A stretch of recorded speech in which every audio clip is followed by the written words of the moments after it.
At first I thought it was a mistake. By the second day, I knew it wasn't. The locked door, the cameras on the ceiling, the sound of food sliding in under the door. They never spoke to me. They just watched. But the worst part? I found a name scratched into the wall. It wasn't mine. Someone had been here before me, and not everyone makes it out. My name is Jake Morrison, and this is the most disturbing story I've ever lived through. What happened to me last September changed my life forever. And if you're watching this, maybe it's because you're also looking for answers. It all started with a Craigslist ad. I was going through a tough financial phase, had just been fired and desperately needed money. The ad said, "Participant needed for behavioral study, $5,000 for 1 week. No questions asked." The phone number led to a woman who identified herself as Dr. Victoria Cross. Her voice was cold, professional. She told me to meet her at a commercial building downtown. When I got there, the place looked abandoned. Only one elevator worked, and she was waiting on the 10th floor. Dr. Cross was a middle-aged woman, graying hair pulled back in a tight bun, glasses that reflected light strangely. She made me sign papers without letting me read them completely. "It's just a study on social isolation," she said. "You'll stay in a comfortable room for 5 days. Nothing more." I should have been suspicious when she asked me to hand over my phone. The room was simple but seemingly normal. A bed, a table, a chair, a small bathroom. There was a camera on the ceiling, clearly visible. Dr. Cross explained that they would observe me to study behavioral patterns in isolation. "Food will be served 3 times a day," she said, pointing to a small opening at the base of the door. "You'll have books, paper to write on. Think of it as a paid vacation." When the door closed, I heard the click of the lock. But I wasn't worried. After all, I had agreed to this. On the first day, I actually found it relaxing. I read a book, wrote some notes about my life. The food was good, fresh sandwiches, fruit, water. They really seemed professional. But when night came, I started to notice something strange. The camera on the ceiling. It moved. It followed my movements with mechanical precision. And there was a low sound, almost imperceptible, as if someone was whispering on the other side of the walls. On the second day, I woke up with a strange feeling. Something was different in the room, but I couldn't identify what. That's when I noticed the position of the chair had changed. I was sure I had left it against the wall, but now it was in the center of the room. When the food arrived, I tried to talk to whoever was on the other side of the door. "Hello, can you hear me?" Absolute silence. But the camera moved, focusing directly on my face. That's when the paranoia began. They were doing more than just observing. They were manipulating, testing. But testing what? I started examining the room more carefully. The walls were made of a strange material, kind of rubberized, as if they were soundproof. There were no windows, just ventilation at the top that hummed constantly. And then, when I was running my hand along the wall near the bed, I felt something. Scratches. Small, but deliberate. Someone had written something there. With my fingernail. Could better feel the scratches on the wall. They were letters. It took a while to decipher, but when I did, my blood ran cold. Claire Winters, Day 3. They lie. Claire Winters. That name meant nothing to me, but obviously meant everything. Someone had been in this room before me. Someone who had enough time to scratch a message into the wall.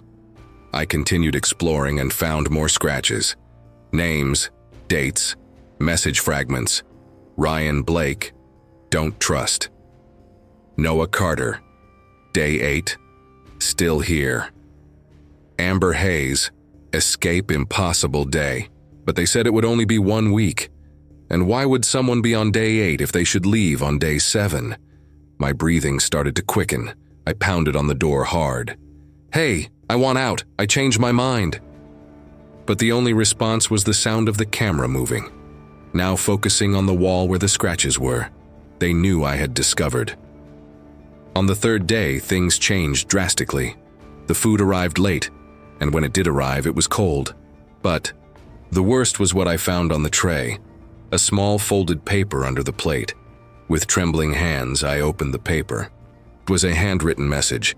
"They won't let you out on the 5th day. Start planning. CW Claire Winters." She had managed to leave a message for whoever came after. But how? And where was she now? I started paying more attention to sounds. During the night, I heard footsteps in the hallway. Low voices, but I could never understand what they were saying. And there was another sound, as if someone was crying far away. The camera now followed me obsessively. When I tried to sleep, it zoomed in on my face. When I used the bathroom, it watched me without shame. There was no privacy at all. That's when I realized this wasn't a behavioral study. It was something much worse. Desperate, I started examining every inch of the room. That's when I discovered something that changed everything. A small crack in the wall near the floor, almost imperceptible. I put my ear to it and heard something that made my blood freeze. They were voices, not from the hallway, but from other rooms.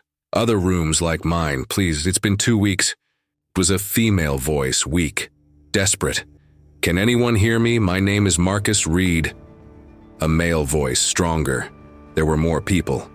Prisoners like me, scattered throughout this building. How many? For how long?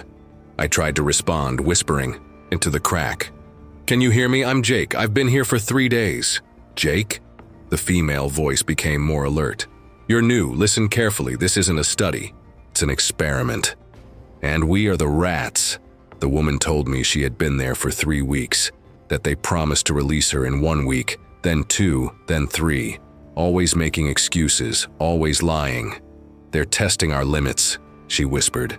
"How far we can go before breaking completely." On the 4th day, I had already changed. The paranoia had turned into determination. I wasn't going to stay there waiting to see what they wanted to do with me. Through the crack in the wall, I managed to talk to 5 other people. There was Luna Mitchell, trapped for 3 weeks, Marcus Reed for 2 weeks, Derek Stone for a month, and 2 other people who seemed to be in worse condition, hardly speaking anymore. Luna told me she had managed to observe the guards' patterns. They came to check the cameras every 6 hours. There was a period of about 15 minutes, always at 3 a.m. when surveillance was lower. "There's a way out," she whispered, "but it's dangerous, and you need to be prepared for what you might find out there." She explained that she had managed to loosen some bars in the ventilation of her room. If I could do the same, I could try to reach her through the air ducts. It was a minimal chance, but it was the only one we had. At 3 a.m. on the 5th day, I put the plan into action. I had spent hours loosening the ventilation bars with a spoon I managed to save from the meal. The duct was tight, dark, and full of dust. I crawled for meters, following Luna's whispered instructions. Right, left, right again. My knees were bleeding. My breathing was difficult, but I continued. When I finally reached Luna's room, I could hardly believe what I saw. She was unrecognizable. Thin, disheveled hair, sunken eyes. 3 weeks in that place had destroyed the person she was. "Jake," she whispered, "you came. I didn't believe you would make it." But Luna wasn't alone.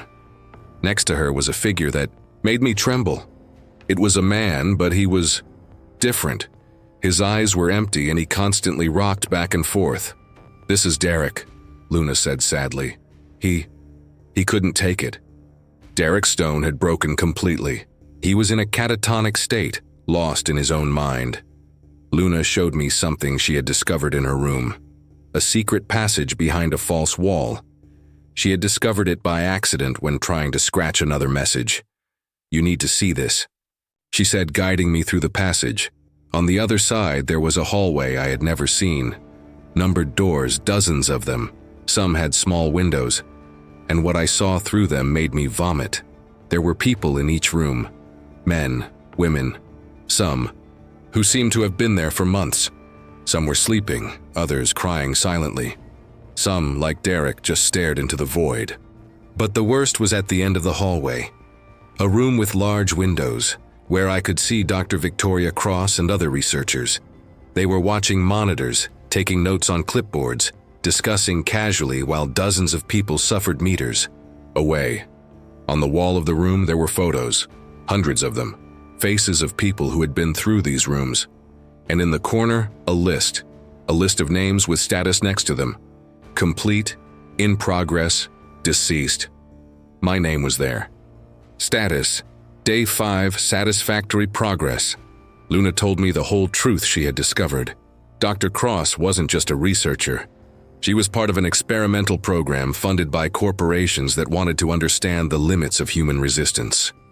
They sell the data, Luna whispered, to companies that want to know how much stress an employee can handle, to governments that want to perfect interrogation techniques, to anyone who pays enough. The Craigslist ads were just the tip of the iceberg. They also recruited people in desperate situations, homeless people, recovering addicts, people without family who could look for them. You know why they choose people like us? Luna asked. Because no one will miss us. At least not immediately. She showed me more documents she had managed to steal. There were references to other locations, other facilities. This building was just one of many. Jake, we're not the first, and we won't be the last. Unless we do something to stop this. Luna had been planning for weeks. She knew the guards' schedules, the staff routines, the security weak points. But she needed someone to help her. There's a phone in the security room, she told me. If we can get there, we can call the police, but it won't be easy. The plan was risky. We would have to pass through monitored corridors, avoid the guards, and reach the security room on the ground floor. If we were caught, we would probably never see daylight again. What about the others? I asked. We can't leave them behind. Luna shook her head sadly. Derek can't move. Marcus is too weak. If we try to take everyone, none of us will be able to escape. It was a horrible decision, but necessary. Our only chance to save everyone was to get out and call for help. We waited until 4 a.m., when security was at its lowest point. Luna had managed to map the cameras and knew the blind spots. Ready? She asked. I wasn't, but there was no choice. We left through the ventilation ducts, crawling silently through the dark corridors. Luna guided me, whispering instructions. Every sound made us stop. Every shadow could be a guard. We managed to reach the service elevator. Luna had discovered that it worked without an access card during the early hours. We went down to the ground floor, our hearts beating so loud I was sure someone would hear. The security room was at the end of a long corridor. There was a guard, but he was sleeping in his chair. We passed him like ghosts. Inside the room, there were dozens of monitors showing all the rooms. I could see Marcus Reed pacing in circles, desperate. I saw other people I didn't know, some sleeping, others crying. Luna found the phone. Her hands trembled as she dialed. Hello? Police? I need to report a crime. We're being held prisoner. Addresses? But before she could finish, we heard a voice behind us. Hang up the phone, Luna. It was Dr. Cross, and she wasn't alone. Dr. Cross was with 2 armed guards. Her face was calm, almost bored, as if this was just a minor inconvenience. Did you really think we didn't know about your little conversations? She said. We heard everything, every whispered word, every plan. She explained that our escape had been allowed. They wanted to see how far we would go, how we would react under extreme pressure. Even our rebellion was part of the experiment. You're more valuable now, she said. Data on resistance, teamwork under stress, leadership capacity in desperate situations. This is worth a lot of money. But Luna didn't give up. She threw herself at Dr. Cross, screaming for me to continue with the phone call.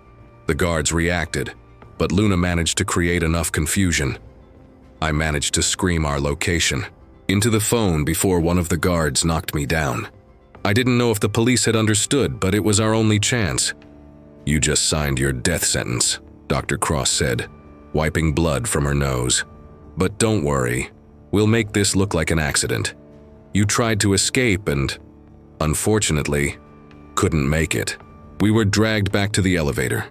Dr. Cross was explaining to the guards how to make our death look like an accident when we heard something that changed everything. Sirens. Many sirens. Impossible, she murmured. They didn't have time. But the police had understood the phone call, and apparently they weren't the first to receive a report about that building. Other people had managed to escape before.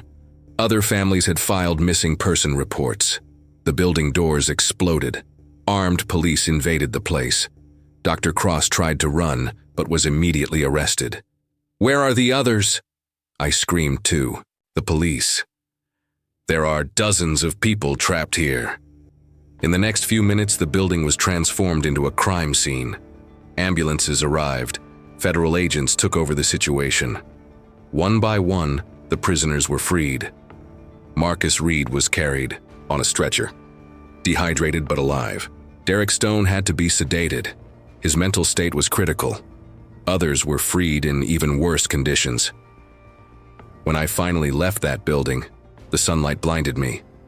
I was free, but I knew I would never be the same. 6 months later, the case is yet still in court. Dr. Victoria Cross and 17 other people were arrested. They discovered that the operation extended across 7 states, with hundreds of victims. Luna Mitchell is in therapy, as am I. Some days are harder than others. Derek Stone is still hospitalized in a psychiatric clinic. Doctors don't know if he will fully recover, but what haunts me most isn't what happened to me. It's thinking about how many people are still out there, trapped in rooms like that one, waiting for salvation that may never come. Claire Winters, whose name I found scratched on the wall, was never found. Neither were Ryan Blake, Noah Carter, nor Amber Hayes. There's a list with 23 names of people who went through that place and simply disappeared. The investigation continues. Other buildings were found. Other laboratories were closed. But I know they didn't find them all. If you're watching this, if you know someone who disappeared after responding to a strange ad, if you received an offer that seems too good to be true, trust your instinct. Because I survived to tell this story, but not everyone is that lucky.